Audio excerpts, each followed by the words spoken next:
And the last bit of this book, I mean, it covers 8 chapters, but it's all the politics. So Paul, we're going to run through them quickly. We're not going to cover every detail. And these are also some... Bye, Matt.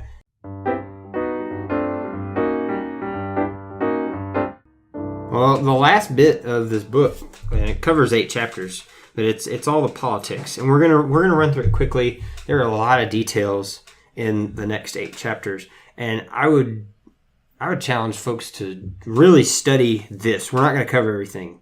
And we haven't covered everything in the book, the rest of the book. So go check that out yourself as well and let us know what you think, or if there's anything that we either missed, or if there are some of your favorite parts. You can bring those up in the comments or email us or whatever. Let us know. But we have Paul. Now he's going to go back to Jerusalem. Yeah. That's the plan. Go back to Jerusalem. Then he now he gets seized at the temple. Yeah.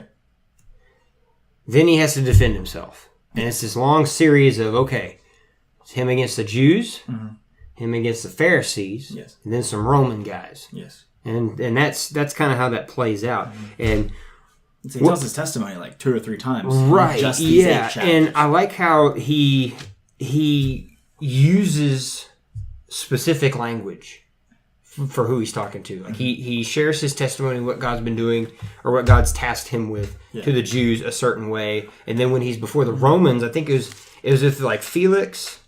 It was either Felix or Festus. Like he was explaining it to one of them. And if I remember right, because it's been a while since I've read this in depth, but it was one of them didn't really want to throw him in prison. They didn't see anything wrong. Yeah, and one of them did for sure. And there's even a point in here where Paul, it was one of the Roman guys. Paul has this outburst, like as soon as he gets in the room, he's just like you, and then then he stops himself, and then he apologizes. He's like, guys, sorry about that. That was not what I was supposed to do. Yeah. And that kind of helps set up the conversation later. And then after. While he's going through this, it's good to remember that Paul's Roman citizen. Yeah. And that's the only reason. Literally, look, that's the way Paul was meant to be the guy was because not only is just who he is as a person, but it's like his background. He was a Pharisee who like knew the law, so that he had like this great base to like be built on by God, so he could do like preach the gospel to the Gentiles. And he was a Roman citizen at the peak of the Roman Empire. Yeah. So he could get away with so much more and avoid much less prison time than he already had a lot of prison time, but he avoided a lot of it by being a Roman citizen. Right. Yeah. He there are some advantages to that, and I think that supports my belief in God making people a certain way. Yeah. He gives you a certain set of skills. He puts you in a specific city. He has you go to a certain school. You have a specific job. Literally brings you up in a certain family. Right. Because he wants to use you in a certain way. He knows strategically, like, hey, if I give this person this set of skills, this background, this life experience, I'm not saying that God wants tragedies to happen to you for the sake of you suffering. Yeah. But he can definitely use those things to bring other people to him, bless other believers, whatever he wants to do. No. So him being a Roman citizen and saying, I appeal to Caesar has allowed him to get this far and stay alive. Yeah. Because if he was just some crazy Jew who's just going nuts and didn't really know what he was doing or didn't have the composure or the conviction that Paul had to go tell the world, they may have just been executed. Yeah. And they said, get rid of this pest. And I think that's what Caesar did ultimately. Yeah. At the end, but it got to the point. But talking to Caesar himself all the way there. I don't. Did he actually get to talking to Caesar? I don't know if because I think it was I think it was Nero.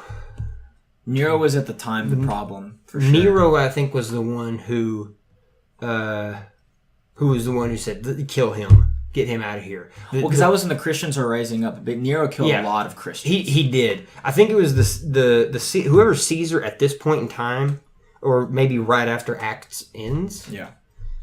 I think their attitude from a commentary I read was just get rid of him. Just put him somewhere else. Not kill him, but just whatever. This is not an issue that I need to deal with. Yeah. And that was kind of his attitude, but he got that far. Yeah, and it got him to Rome, which is where he'd been trying to go for so long. And Rome eventually became a hub for Christianity. Right. Yeah. Without Paul going there, who knows what would have happened. Then we have the end of it. We have the shipwreck, which is fun. It's Paul's on a boat with other prisoners. That they were all headed to Rome for these appeals, and then the ship crashes, and the guards are wanting to kill everybody. If I remember, the guards were wanting to kill everybody because they didn't want their heads to get cut off. Because, well, hey, these prisoners swim away, it's going to be on us. But everybody's fine. You have the shipwreck where it's like, okay, everybody lived. The ship broke down. And the ship broke down in Malta. Yeah. And what God does is he uses this snake. So everybody lives. The snake shows up, bites Paul. Paul just shakes it off like he has all of his other injuries, and nothing happens to him. And then the people of Malta, they're just like, what are you? Yeah. How did that happen? And then he gets a chance to preach the gospel. Yeah. I love how even at the very end you see an example of this tragic thing happening. Shipwreck. Like back then it's like it took lots of money, lots of time to get that ship. There's lots of important people on this ship. It goes down. Roman perspective is this is a nightmare.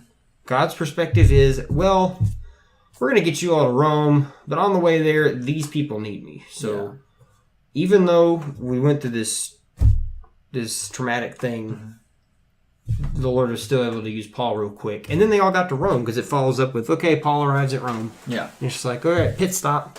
We need to save some people. That's it. This incredible miracle is almost like a side story to the entire I love how God works that way. And just it's kind of as we finish up here, we're done talking about the book itself. But just kind of what are some takeaways you think, or what are just some final thoughts on Acts? Acts itself is just like, for me, it is a book that's just like so, just based on what we're saying, I'm talking about, very foundational for like everything that we do as like a community of believers and how we should like treat one another, as well as just a book that shows you how many opportunities are available to us to like see God move and also be a part of that movement, not just an observer, but like a contributor. Yeah. Especially with like the shipwreck story, you know, like they were washed up on an island and that people got to hear the gospel. Oh, someone fell asleep in the middle of a sermon and people got to see a crazy miracle, you know? It doesn't have to be like these crazy like Pentecost fire on the head stuff. People it can be like super simple deals, you know? But it also shows you that the extraordinary can happen and does happen, and that when Jesus said that greater things than what I've done you will do because I'm going to the Father, like that statement is so true, and you see it in Acts. Like it shows that like Jesus wasn't lying. So it shows more of his faithfulness as well. Like, it's just a really cool, all-encompassing book that's very fast-paced and very overwhelming. So that's why it's like so hard to cover it all. It's like super cool, and I'm really glad we like got a chance to go through it. And like be encouraged by how much happened and how much God did in such a short period of time. I just love how real it is and how God demonstrates his faithfulness to people who are faithful to him. I'm not saying that he doesn't give other believers grace, you know, believers that aren't as active, or they don't seem as active on when it comes to being evangelical or mission minded. But it's just, hey, even in these times where people are they're going for it, they feel led to go that way. It sounds crazy, but they're doing it anyway. God shows up, and he can use screw ups, or he can use disasters, and that's just something you can just see it plainly. It's not just it's not like it's something later in the New Testament where you just see a verse that says God is faithful. You actually see it, and you get to see God in action. And that's what I really love about Acts. Oh, that's cool. If you have anything you noticed in Acts, or if you have any extra information on this book, any insight, speculation, or references that could help us or help other believers who watch this, feel free to leave a comment. Send us an email. We'll try to talk about them in another video. But with that, we thank you for watching and hope to hear from you. Yeah. And